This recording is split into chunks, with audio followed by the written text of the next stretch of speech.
How do you act if someone gets hurt at your track? What do you do? I'm gonna give you a couple of tips.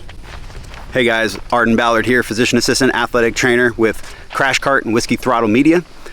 I wanna give you a couple of tips that I've learned over the years, how to keep yourself and your rider safe at your local track. Here I am, this is Kentwood, Louisiana. This is Wildwood Motocross Park. One of my favorite places to ride and race in Louisiana. This place is amazing. Great red dirt, lots of ruts, lots of undulations. But let's face it, it's motocross and people get hurt. So when I'm working on the track, I have a couple of rules that I want to abide by, okay? And I'd like to give that to you. If you're spectating, watching a race, or if your kid goes down, I want you to have a few tips up your sleeve so that you can be prepared. Rule number 1, I want you to count to 10 before you do anything. Count to 10, watch your rider on the track. Scan the track, watch around, see if anybody's coming, see if anybody could potentially hit the downed rider. Is the downed rider moving? Do they look like they're trying to get back to their bike, or are they making any effort to try to resume the race? That tells me a lot as a provider and a practitioner to say, okay, is this guy hurt or is this guy really injured? Gives me a great perspective as to what to do as the next steps come. Okay, so let's say he's injured and we need to do something about it. Like I said, you need to take a look around the track. Here I am, right around the start-finish line of the track.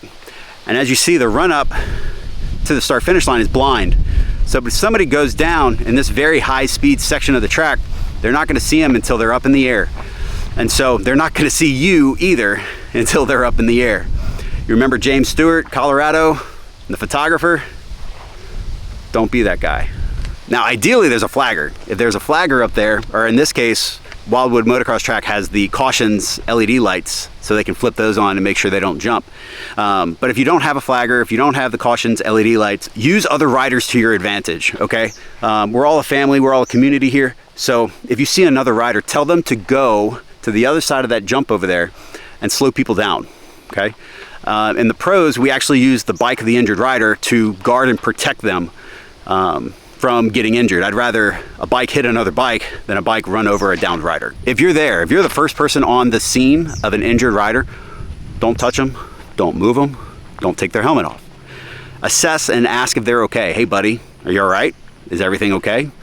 If they're non-responsive, we need to activate those emergency services, and that's gonna be in another video. But in the meantime, don't touch them, don't try to take their helmet off, okay? Just leave them alone. If you're a certified medical professional and you know what you're doing, we can talk about other things, but in the meantime, just do a general assessment. Hey buddy, you okay? You all right? Let's keep the area clear and decongested, okay? So if you're not the first person on the scene, but let's say you're walking up and you see 20 other people walking up, let's do ourselves a favor and not get all over everyone, all right? This rider doesn't need an entourage or a paparazzi at this point. They need a little bit of space. And then finally, let's notify the track officials. Let's get 911 involved. Let's activate their emergency action plan if they have one. So tell me what you've done. Have you ever experienced anything like this? Are you a medical professional? You volunteer at the tracks? Do you have any tips? Do you have anything to add?